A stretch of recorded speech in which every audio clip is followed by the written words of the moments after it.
Ani Busu, Jennifer Gatti, Indignagas, Takaranto, Earama and Dunjaba, Wabazishi and Dodom. So, hi, my name is Jennifer Gatti. I am from Toronto and Rama, and I am from the Martin clan. So, I am going to talk to you today a bit about decolonizing education and language revitalization through outdoor education, because I think that it is ideal if we could combine the three of them. There are several schools actually further up north, so where our professor is currently residing and from or lives, and they have been doing some amazing things to take their curriculum outdoors and to embed land-based education and cultural-based education into their curriculum. So they found ways to actually grant credits for culture-based education, such as building tents, berry picking, crafts, hunting, and other traditional activities.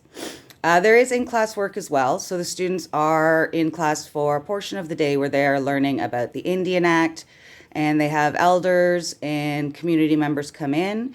They're also learning about their traditional and new cultures and their ways of learning and knowing and being. It's amazing because I'm a big fan of decolonizing the classroom in any way as that we can. Up until all of this, I have been a huge proponent of taking my students outdoors and try to as much as humanly possible. Because we're in downtown Toronto, it is a lot more difficult, especially with COVID, because we have a lot more street people who are out now, and it is not as safe for the students. So that has become a challenge for us. We would before go to the park and we would have activities and make things out of found objects. And there's a fantastic website called Get Outside, and they have amazing resources for teachers. And if you Google Indigenous outdoor activities, there's also a huge selection of them. I will add a slide with that. Educating non-Indigenous teachers in two schools in Labrador, they actually take them hunting on the land, sometimes for as long as 2 weeks, which I can imagine would be very intense. And most teachers that have gone up there have said it was life-changing. My sister-in-law actually went to northern Quebec and taught in I guess it's semi-Arctic up there, and really enjoyed it. She was there for a year, but she found the isolation very difficult, which I can imagine seems to be a common thing around many teachers. One of the interesting things that, COVID overall has been a disaster for everybody, and especially with all of the lockdowns, but it has actually helped sort of push outdoor education to the forefront.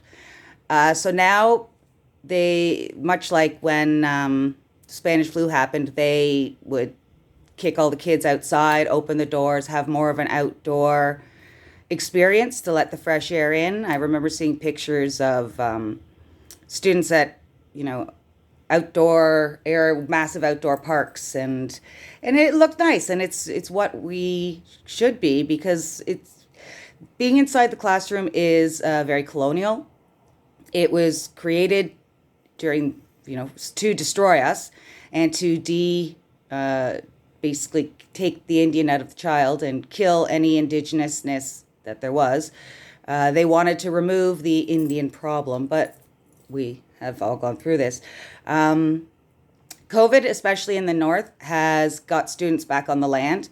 And the government actually has been far more forward than many other provinces in this country, because they have gone to land-based teaching, as recognize it as important to maintain culture and language, and it also increases your knowledge base, because through all of the years of oral history, it was very important that it be done correctly and repeated correctly. Otherwise, you could die if you didn't tell somebody how to do something properly by showing them and teaching them.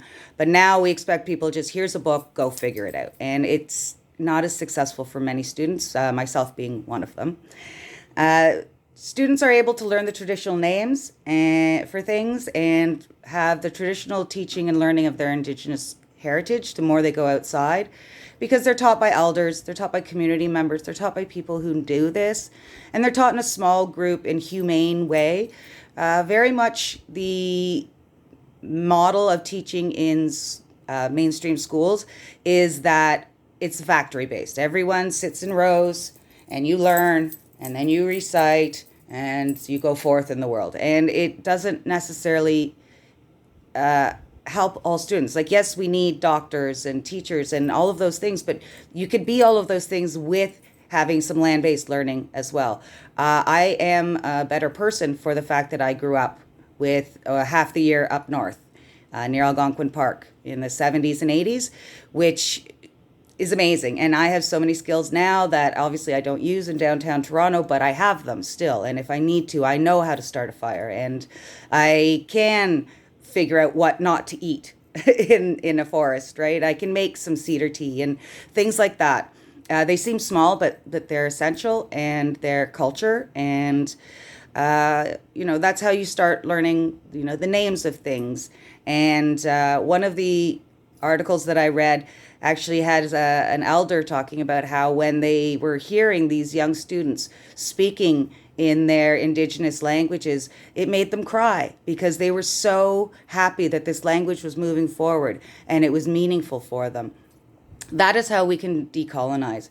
And taking students on the land is also a way that we can sort of reconcile between the two systems, because you can have, the Indigenous storytelling done outside on the land around a fire while you're cooking. And you've got so many cultural benefits as well as educational benefits just from that one activity. I took my students when we still had outdoor education access. And, these are students who have serious mental health issues. They experience psychosis, they have schizophrenia and are bipolar.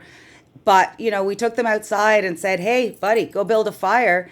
And he did it, and he was amazing at it. And then we took a group of other kids, and it was like, okay, we need to build a shelter. And, they figured it out. It was a really fun day. And I wish we could do more of that, but unfortunately, it's prohibitively expensive in Toronto. We have to spend $600 for a bus to get us there, and my budget for the year is about $250. So that's not happening. And my students, because of what they need, we're not able to ask parents for funding. So we pretty much have to subsidize everything. So that doesn't happen. And for students, especially in northern communities or more rural communities, it would be fantastic to spend as much time on the land as possible. They get more, I think you become a more rich human being the more time you spend learning from the land and on the land and appreciating the land.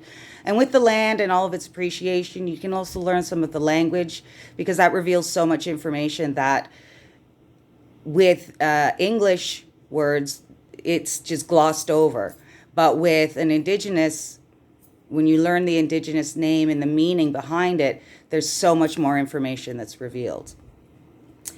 Scotland, interestingly enough, has been doing land-based education for several years, which I found interesting.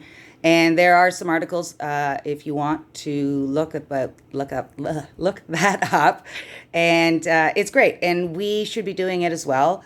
It is a tangible form of reconciliation because it is actually bridging between the two systems, though that has typically been the largest problem, is that the merging of the two systems is very difficult because we have the Western system, which most of us have gone through in the education system, and land-based education is still not valued there. They still very much value the pen and paper learning, but pen and paper learning doesn't work for everybody.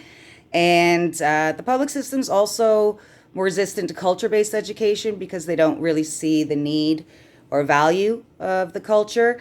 I read several articles saying, why would we have Indigenous language culture? What's the benefit in learning it? Well, why do we have French language culture? Any of that. It's because people need to know who they are, and that's our culture comes from our language, and our identity comes from our language. And the more that we can integrate language learning, and especially Indigenous language learning, into everything. I have a poster in my classroom with the days of the week in Ojibwe. None of my students are Ojibwe, but why not?